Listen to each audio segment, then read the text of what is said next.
Hello, how are you? I hope you are fine. Today, my Laravel tip is about the route.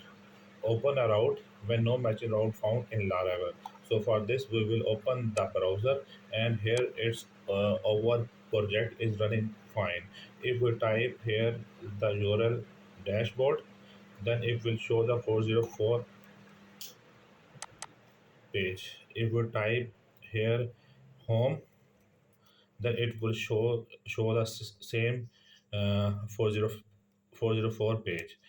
So for this we will open the web.php, and here we type these lines.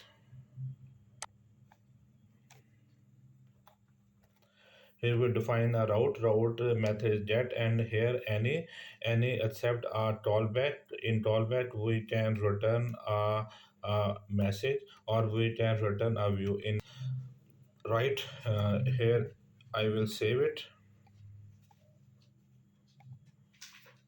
Here it shows a no match found using any, right?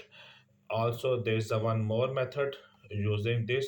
The other method is using the Laravel route fallback method.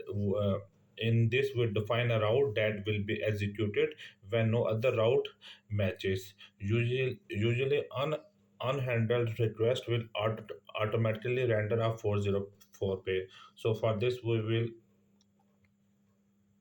copy these lines, and we will paste here. Now we will reload our page. Here it shows no match found using using fallback method.